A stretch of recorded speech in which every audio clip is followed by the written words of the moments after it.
What happens when two of Hollywood's most beloved personalities clash on live television? The answer might shock you. Jeff Daniels, known for his calm demeanor and thoughtful interviews, walked off Kelly Clarkson's set in the middle of filming, leaving the audience in stunned silence and producers scrambling. Before we get into what actually went down, make sure you hit that subscribe button and drop a comment below telling me what you think happened. Trust me, this story is wild. It all started like any other episode of the Kelly Clarkson Show. Kelly walked out with her usual warmth, the crowd cheering as Jeff Daniels joined her on stage. He smiled, waved, and settled into the chair, relaxed but attentive. Kelly immediately praised his work on the newsroom, telling him how much the show changed her view of television drama. Jeff thanked her politely, clearly appreciative, and the exchange felt genuine. The conversation shifted when Kelly brought up his acting process. She mentioned that she had read he does not prepare the same way other actors do, that he tends to show up and feel things out. Jeff paused before responding. His tone stayed measured, but something subtle changed. He clarified that he does prepare, just not with one fixed method, and that every role demands something different. Kelly laughed lightly, trying to keep the mood easy. She pushed the idea further, suggesting he was not like intense method actors who stay in character for months. Jeff corrected her again, explaining that adaptability should not be confused with lack of seriousness. The audience still smiled, unaware that tension was building beneath the surface. When Kelly joked that some actors take things too far, Jeff did not laugh. He pushed back, saying commitment should be respected, not mocked. Kelly tried to smooth it over, insisting she meant no harm and that his approach seemed relaxed in a good way. That word landed poorly. Jeff responded firmly that his work was not relaxed. It was refined, built over decades of experience. The room shifted. Kelly attempted to pivot to his new project, but Jeff stopped her. He questioned why she had invited him, suggesting she had already decided who he was before he spoke. Kelly looked genuinely surprised and a little shaken. She insisted she was a fan and wanted a real conversation. Jeff countered that real conversations require listening, not forcing someone into a narrative. The studio grew quiet. Kelly apologized and offered to reset, but Jeff said the issue was deeper. He felt reduced to a caricature, forced to defend his entire career on national television. Producers signaled for a break, but Kelly waved them off, determined to fix it herself. The problem was, by then, both of them felt misunderstood, and neither was willing to let it slide. Kelly tried to regain control by asking to start over, openly admitting she may have messed up. Jeff leaned back, studying her, and said that making it right meant changing how she treated guests. He argued that guests were there to talk about their work, not to be turned into punchlines or simplified versions of themselves. Kelly pushed back, explaining that asking tough questions and keeping things moving was part of her job. That is when Jeff accused her of making assumptions and getting defensive when called out.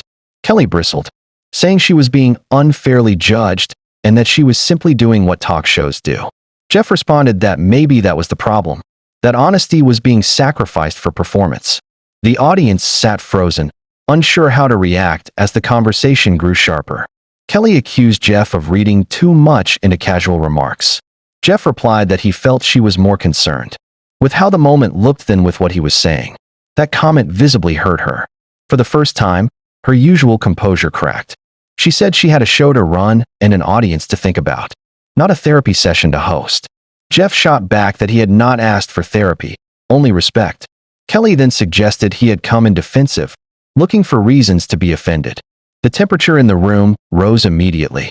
Jeff said he had done interviews for decades and could tell when someone was genuinely interested versus checking boxes. Kelly called that unfair and insisted his reaction was on him.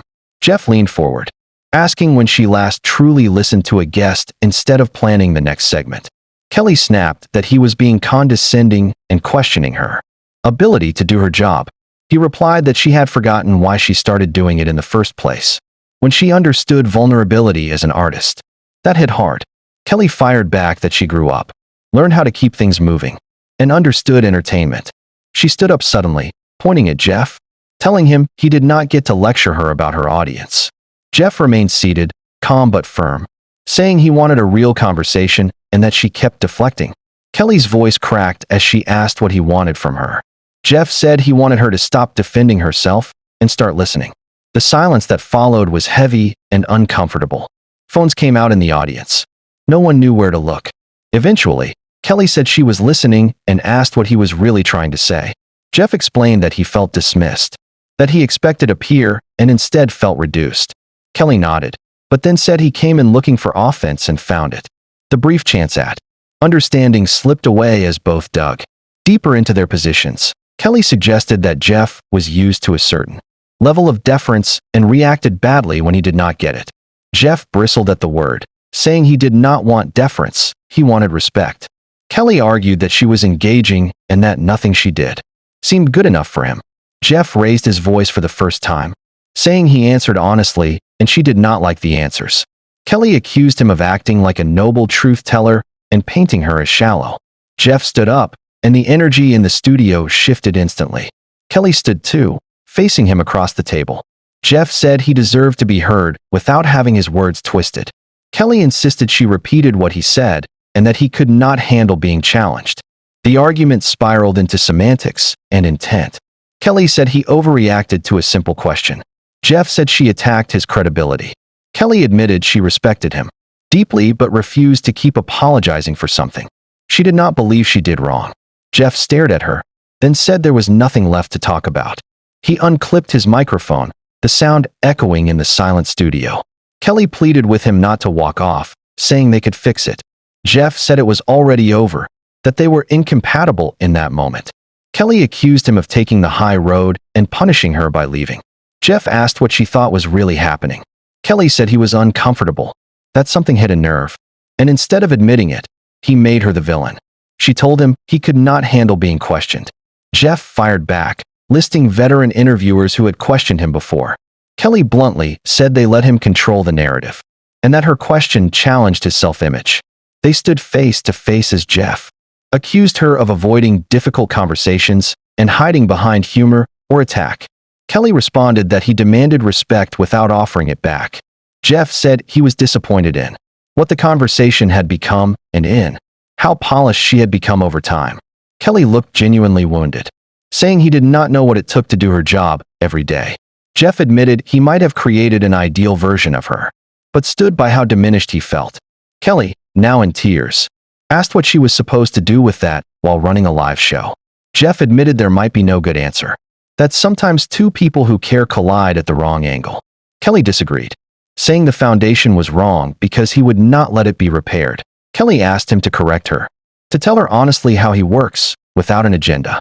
Jeff looked around at the cameras, the audience, the producers, and said not like this. He said turning it into a redemption moment was just another performance. Kelly responded that everything is a performance, and the question was whether it was honest. She accused him of leaving to punish her and sway public opinion. Jeff said if he wanted to manipulate the situation, he would have smiled and played along. Kelly countered that he was brilliant but human, and that he sometimes overreacted. She said he made an example of her instead of allowing recovery. Jeff placed the microphone on the table and admitted she was right, that he could have handled it differently. He added that she could have too. Kelly, crying openly now, accepted that they were both convinced they were the injured party. She told him if he needed to go, then go, but apologized again. Jeff nodded, apologized as well, and walked off the set. Before leaving, he turned back and told her she was better than this, and not to let herself be polished into something she was not. Then he was gone, leaving Kelly alone on stage, tears on her face, and a show still to finish.